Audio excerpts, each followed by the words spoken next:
Bismillahirrahmanirrahim. Assalamualaikum warahmatullahi wabarakatuh. Hari ini kita berjumpa kembali untuk mempelajari materi mengenai tentang koordinat kartesius yang dipelajari di kelas 8. Baik, koordinat kartesius biasa ditulis nanti koordinatnya adalah x, y. Jadi perlu diperhatikan ini, x ini berada lebih dahulu dibandingkan y gitu ya. Ini bentuk umumnya, koordinat kartesius.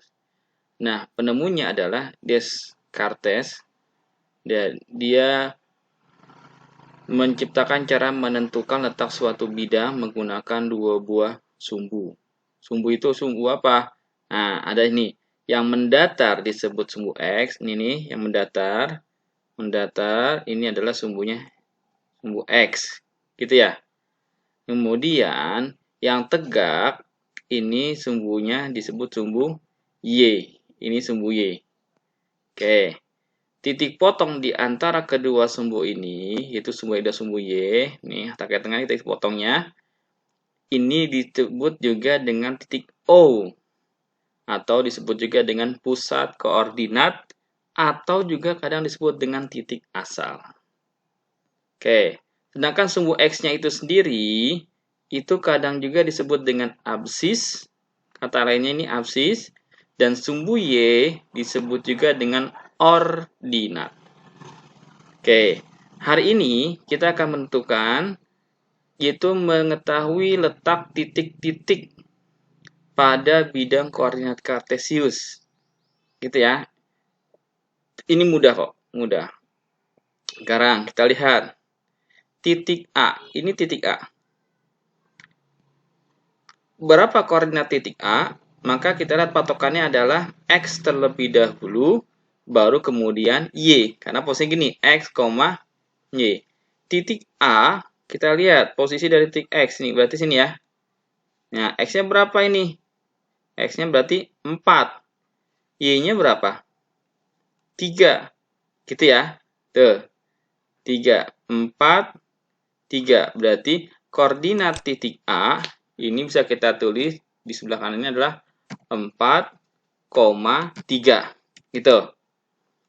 Nah, kemudian koordinat titik B kita tulis.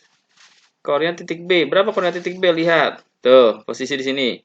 X dulu kita lihat. Berapa posisinya? Negatif 5. Kemudian setelah X kita lihat Y. Y-nya berapa ini?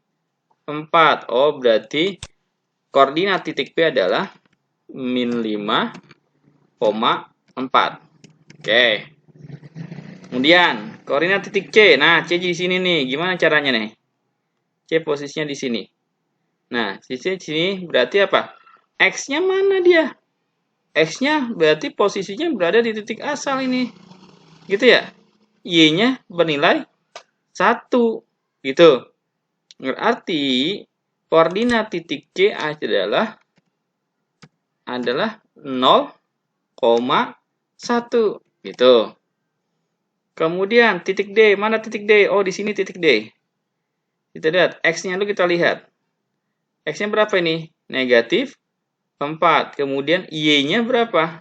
Negatif 2. Berarti titik D adalah berapa? Min 4, min 2. Oke. Titik E. Gimana titik E? Di sini. Ini E. Lihat X-nya dulu. Berapa itu? Min 3. Y-nya berapa?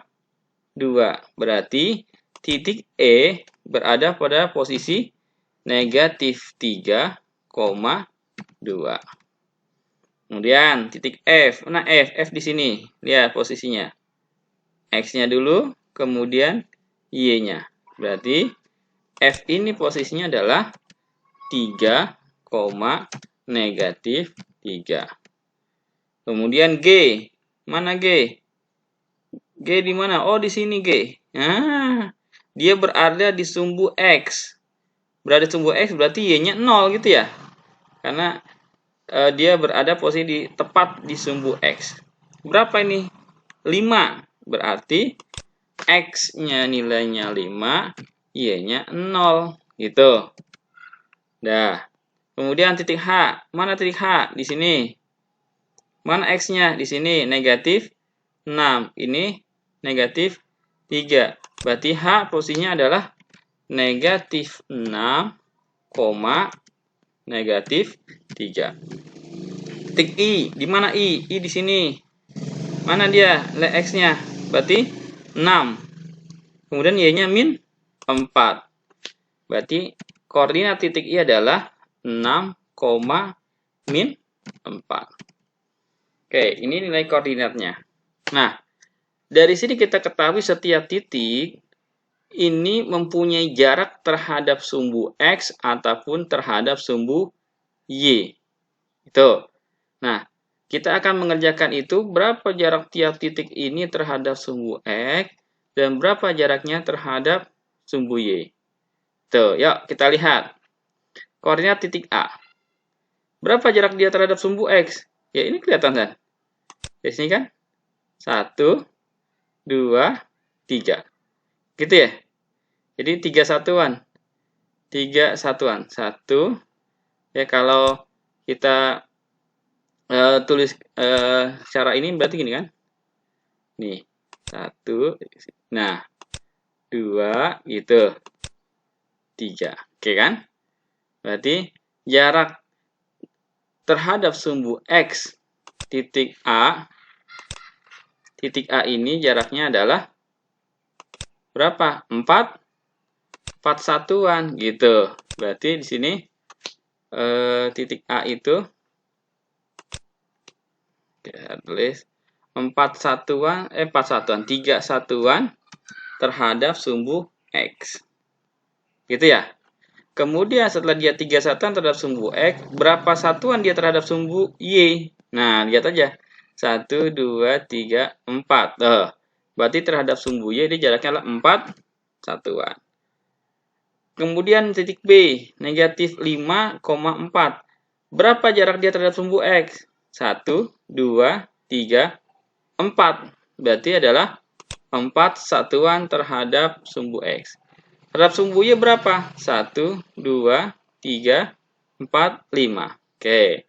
5 satuan terhadap sumbu Y. Kemudian terhadap titik C. Mana titik C tadi? Ini. Berapa dia jaraknya terhadap sumbu X?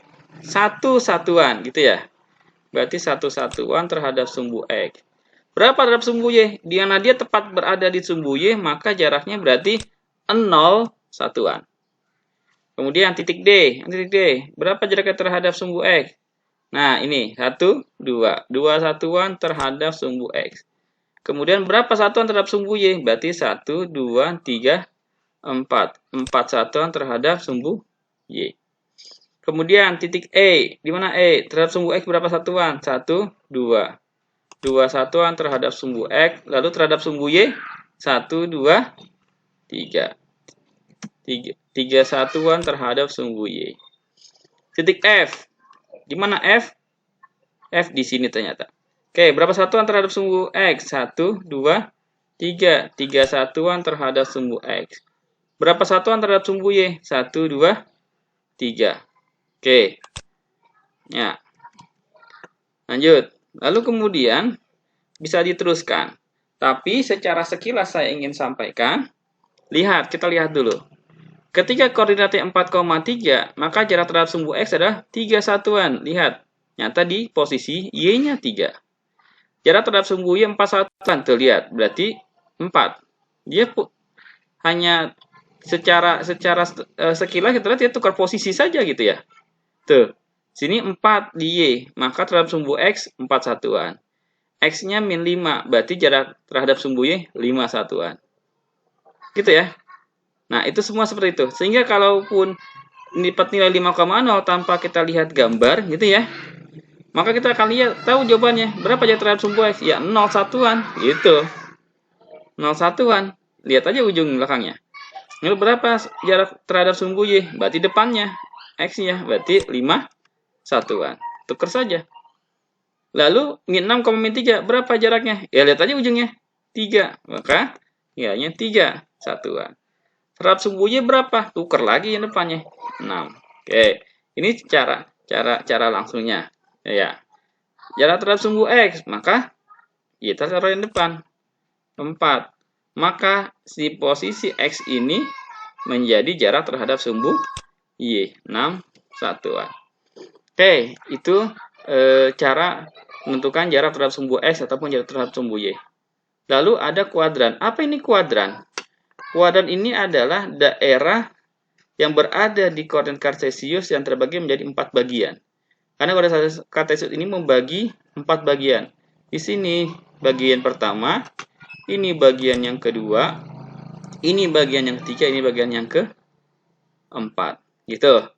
Sehingga di kuadran itu kita tulis ini, di sini dia adalah kuadran 1 gitu. Ini kuadran 1. Kuadran 1 ini nilai X-nya positif, sedangkan nilai Y-nya juga positif. Gitu ya. Oke, jelas. Itu X-nya positif semuanya, Y-nya positif. Sedangkan di sini ini kuadran berapa? 2. Nah, kuadran 2 ini nilai X-nya apa? Nilai X-nya negatif, nilai Y-nya positif gitu. Ya. Kenapa? Kita bisa lihat nih, X-nya negatif, Y-nya positif. Kemudian yang ketiga, kita lihat di sini nilai kuadran 3. Oke. Kuadran 3 ini X-nya bernilai apa? Negatif. Kemudian Y-nya bernilai negatif. Gitu. Ya, X-nya negatif, Y-nya negatif. Dan sebelah sini ini disebut dengan kuadran 4. Oke. Kuadran 4. Di kuadran 4 ini X-nya bernilai positif, Y-nya bernilai negatif. Gitu ya.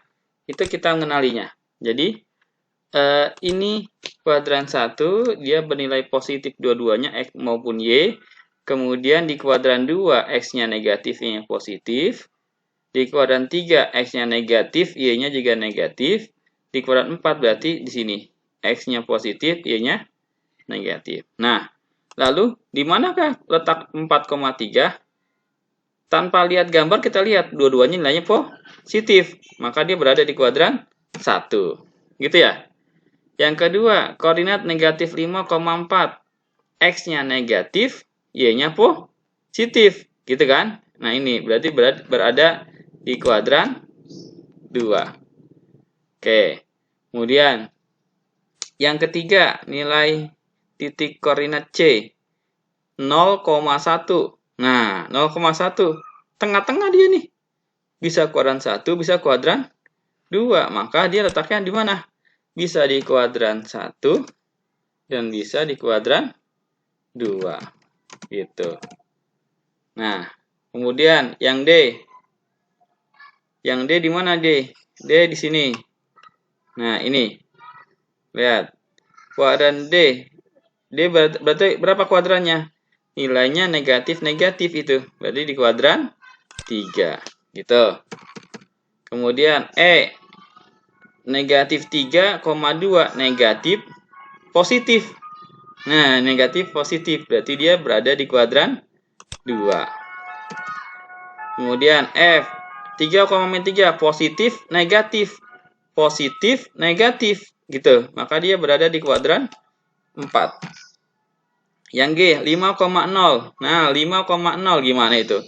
Berarti antara kuadran 1 dengan kuadran 4. Gitu ya. Berarti ini 1 atau 4. Kemudian yang H. H di mana H? Di sini. Tuh, lihat. Negatif, negatif. Berarti dia berada di kuadran 3. Dan yang terakhir, I. 6,-4. Positif, negatif. Positif, negatif. Gitu. Maka dia berada di kuadran 4. Oke. Sampai sini materi awal kita untuk pengenalan mengenai koordinat kartesius. Pada pertemuan selanjutnya nanti kita baru untuk posisi terhadap titik baik itu titik asal 0,0 ataupun melalui titik-titik tertentu. Demikian, lebih kurangnya saya mohon maaf. Assalamualaikum warahmatullahi wabarakatuh.